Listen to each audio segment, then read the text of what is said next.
Crime rates are dropping all over the country. Some of the most dangerous criminals in the Bay Area are still on our streets. That's because the I-Team has discovered that unsolved gun murders in the Bay Area are on the rise. Tonight, I-Team investigator Adam Walser shows us how some local agencies are falling behind the national average when it comes to closing cases and what is being done to keep our families safe.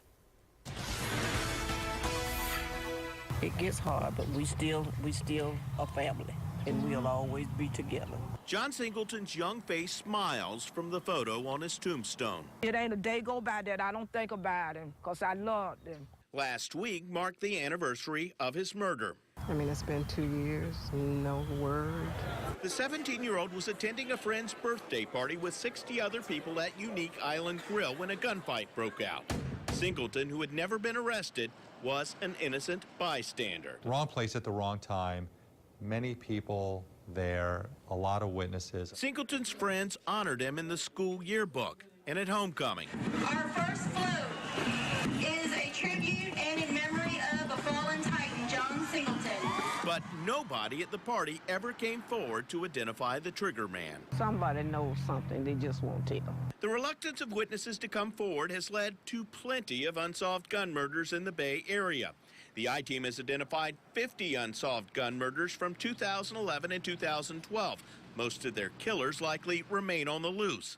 Many of the photos you see are mugshots of young men who, according to police, lived and died by the rules of the street. So the cycle does not break. It continues and it continues. Stop snitching! Rap songs like this one from YouTube, T-shirts, signs, and posters reinforce a culture that promises more violence to those who snitch. Shootings, very often, especially those related to gang violence, are a cycle of retribution. The I-Team has discovered in Tampa 39% of gun murders in 2011 and 2012 are still open investigations. In Manatee County, whiteboards in the homicide division are filling up with names of new victims. If it's a drug-related homicide, there may not be an obvious connection between the victim and the suspect. A countywide homicide task force was formed this year in Manatee County with 7 detectives assigned full-time to investigate unsolved murders. At the sheriff's office, 52% of gun homicides during the same time period remain unsolved. In Bradenton, it's more than 80%. The Palmetto Police Department had 5 gun homicide cases in 2011 and 2012. Currently, all 5 remain unsolved.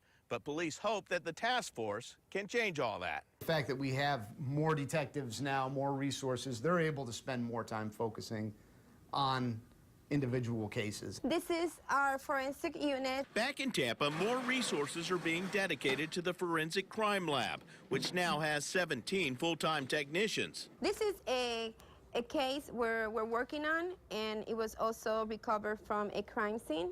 Now TPD tests every gun involved in a crime for DNA evidence and fingerprints before having them sent to the state crime lab for tracing and ballistics testing.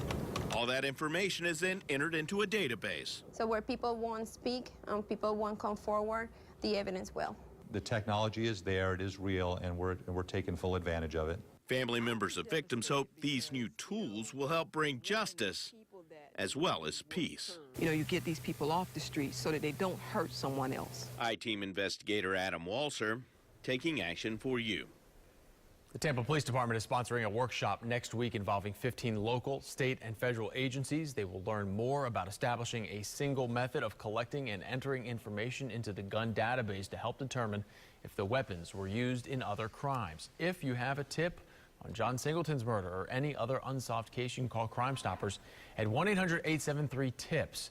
And if you have something you'd like the I-Team and Adam to investigate, you can join them on Facebook or email them at iteam@abcactionnews.com.